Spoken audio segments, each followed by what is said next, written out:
Hello, everybody. Today it is Neil speaking here for the reading club. So here today I have again another story.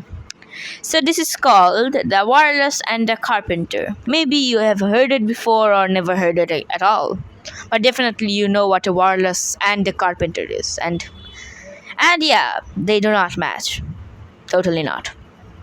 So why did this writer? Never mind. And spoiler alert, it's not like what it seems at first. So let's begin. The sun was shining on the sea, shining with all his might, and he did his best, very best, to make the billows smooth and bright. And was odd because it was the middle of the night. The moon was shining scullily because she thought the sun had no business to be here after the day was done.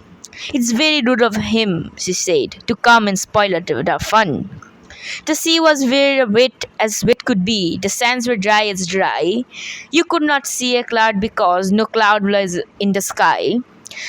No birds were flying overhead. Were there no birds to fly? The Walrus and the Carpenter were walking close at hand. They wept like anything to see such quantities of sand. If this was only cleared away, they said, it would be grand. If 7 maids with 7 mops swept it for half a year, do you suppose, the Walrus said, that they could get it clear? I doubt it, the Carpenter, and shed a bitter tear. Well, I'm same. No, 7 maids with 7 mops could definitely not clean, sweep away all that sand. And anyway, there's a sand below sand and sand. There's no, nothing else. Before the mantle. Yeah, in the crust, there's nothing else. Before a rock, I think. Okay, never mind. Let's continue with the poem. So, O oysters, come and walk with us, the Walrus did beseech. A pleasant walk, a pleasant talk, along the briny beach. We cannot do it more than 4 to give a hand to each. The eldest oyster looked at him, but never a word he said. Well, I doubt it. Oysters never even say a word because they can't. Haha. The eldest oyster winked his eye. I never knew that oysters had eyes. And shook his heavy head, meaning to say he did not choose to leave the oyster bed. Did oysters even have heads? But 4 young oysters hurried up, all eager for the treat. Their coats were brushed, their faces washed, their shoes were clean and neat. And this was odd because they hadn't any feet. Their faces washed and their coats brushed.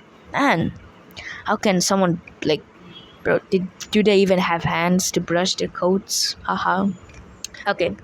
4 other oysters followed them, and yet another 4, and thick and fast they came at last, and more and more and more, all hoping through the 40 waves, and scrambling to the shore.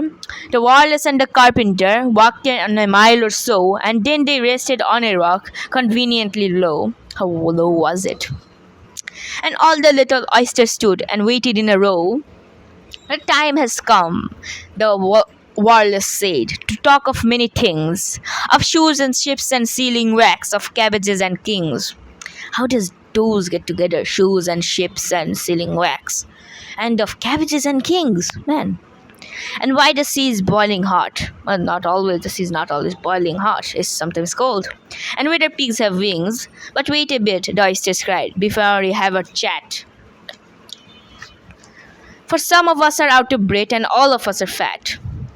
No hurry, said the Carpenter. They thanked him much for that. A loaf of bread, the Walrus said, is what we chiefly need.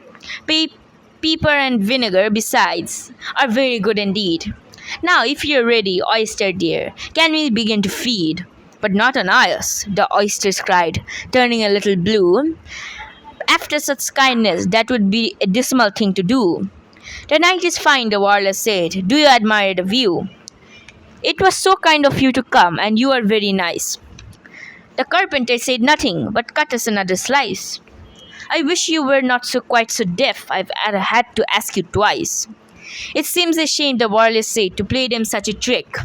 After we've brought them out so far. The Carpenter said nothing, but the butter spread too thick. Well, butter. Where did they even get butter? I weep for you, the Walrus said. It, I dimly sent Sam. With sobs and tears he sorted out, those of the largest size. Holding his pocket holding his pocket handkerchief before his streaming eyes. Oh, oysters, said the carpenter, you have had a pleasant run. Shall we be trotting home again? But answer came there none, and this was scarcely odd because they had eaten every one.